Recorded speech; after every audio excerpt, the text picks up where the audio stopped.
C'est l'heure d'aller le retrouver dans ses pantoufles, mesdames et messieurs, le prof, l'avocat, notre vulgarisateur de toutes les affaires compliquées qui entourent notre société. Et j'ai envie de dire un maudit bon gars, Maître Frédéric Bérard. Comment ça va, mon Fred?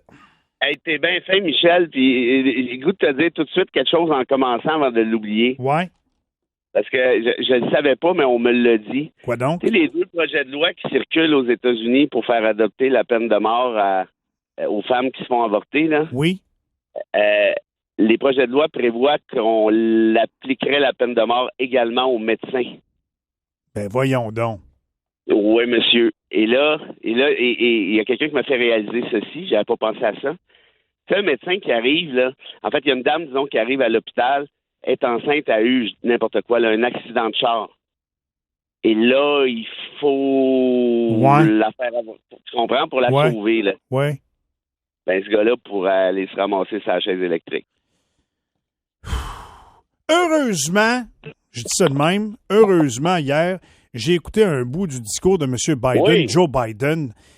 Il m'avait l'air en forme. Je sais pas s'il avait pris hier, je sais pas, une quelconque substance, mais il m'avait l'air en forme. Et après qu'il a eu fait sa sortie là, sur son adversaire politique, sur le fait que lui a déjà dit des affaires à Poutine, ben oui, fais donc ce que tu veux, puis tout ça, là, je l'ai trouvé particulièrement bon dans ce... Je me suis dit, ce qui dit, j'ai encore une chance. Encore une chance. Ben, écoute, une petite tisane au ginseng, des fois, ça recrinque le bonhomme. Ben. Mais le problème, par contre, en rapport à ce que je disais sur l'avortement, les droits fondamentaux, c'est comme la Cour suprême des États-Unis a déjà abdiqué là-dessus. Ça va continuer, même si Biden était réélu. En tout cas, on va au moins se le souhaiter. Là, on va essayer de sauver le pire. Là.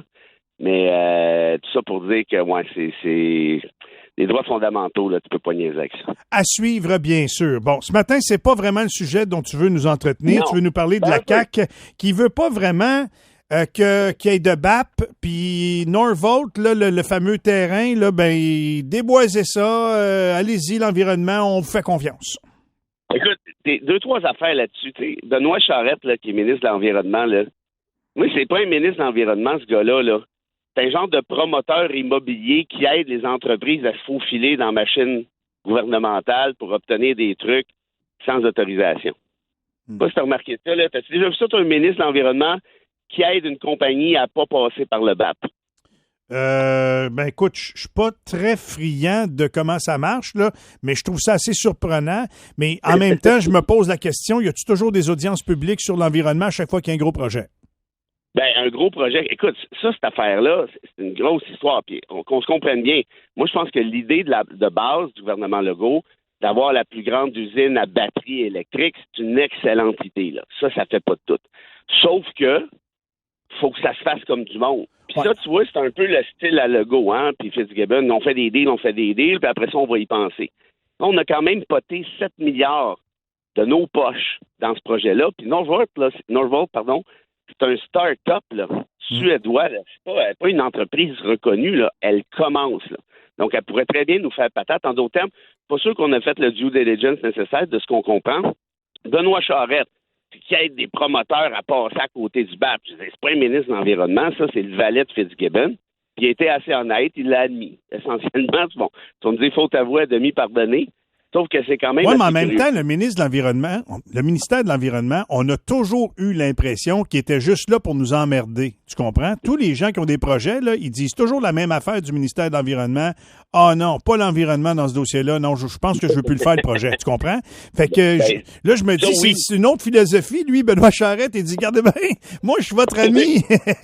Oui, non, mais c'est ça, mais on va vous aider. Ben oui. Ben, on pourrait avoir un équilibre. Tu sais, moi, Charette, écoute, je ne sais pas si tu as des amateurs de soccer qui t'écoutent, là. Ben oui. Mais je vais peut-être en baver quelques-uns ce matin, mais c'est avec un sourire aux lèvres. Benoît Charette, il me fait penser à un gardien de but au soccer. Mm-hmm. Ça en prend un, là, mais il ne sert pas tout le temps à grand-chose. Comprends-tu? Hey, LP Brûlé va être content d'entendre ça. Lui qui a été gardien de but au soccer toute sa vie. Et l'autre qui va être content de t'entendre parler de ça, c'est tu sais qui? Ah ouais donc? Enrico Ciccone. Arrête donc. Qui a été un gardien de but au soccer d'élite, qui a même été pressenti pour aller jouer pour l'équipe canadienne.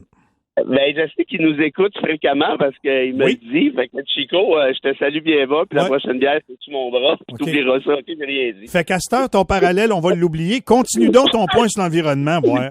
Continuer mon point. Écoute, là où ça devient plus grave, au-delà des jokes sur Charette, c'est que Fitzgibbon s'est mis à attaquer les journalistes. T'as vu ça? Oui. Puis là, vous écrivez des romans, c'est n'importe quoi, c'est de la bullshit. Puis là, il s'est attaqué à 2 journalistes techniquement très crédibles. Et il a été incapable de dire c'était quoi les mensonges dans les reportages ou les articles. Alors là, s'il y a de quoi, puis ça peut arriver, un journaliste n'échappe une, il se trompe, mais qu'est-ce que tu fais dans ce temps-là? Ben, t'appelles le rédac, t'appelles le directeur de l'information, peu importe, tu dis là, vous allez me faire un rectificatif, puis ça presse. Puis les journaux, ils niaisent pas avec ça, ou la radio, peu importe. Un journaliste se plante, ça arrive, OK, ben on publie un erratum, merci, bonsoir, on n'en parle plus. Or, Fitzgibbon n'a même pas contacté les médias en question. Pourquoi? Parce qu'il n'y en avait pas d'erreur dans les reportages. Mais on essaie de laisser croire aux gens, regardez les méchants journalistes qui veulent empêcher. Mais c'est pas d'aujourd'hui, ça. Regarde l'ancien maire de Gatineau, là, le plus braillard des maires qu'il n'y a pas eu ici, là, qui nous traitait de radio-poubelle, nous autres, le 104.7. Mon Dieu, qu'on disait des infanités, on disait des affaires qui avaient donc pas d'allure, puis c'était toujours tordu qu'est-ce qu'on disait sur lui. Ils ont fait je sais pas combien de plaintes au conseil de presse.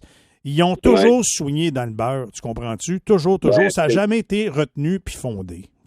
C'est qui, ça? De qui tu parles? Maxime Pedneau-Jobin. Ah, c'est drôle, j'étais pas mal sûr que c'est lui. Mais tu sais, parlant de droits fondamentaux, lui, il est allé en dire une pas pire à la télé l'autre fois. Là, il y a des gens qui m'ont envoyé ça.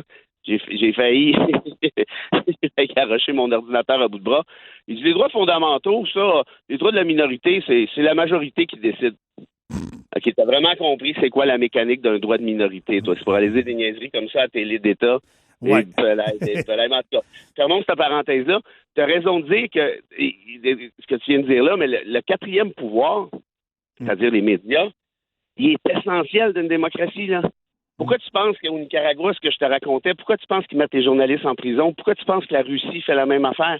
Pourquoi tu penses qu'au Guatemala, c'est la même affaire? Parce que c'est un pattern qui est clair, qui est net. Écoute, Milei, tu te rappelles l'espèce de cinglé qui se promenait avec une chainsaw en Argentine pour se faire élire? On en avait parlé. Ben oui. Milei vient de fermer l'agence de presse nationale. Il y a 700 journalistes qui ont perdu leur job en bloc. Il veut pas de contrepoids.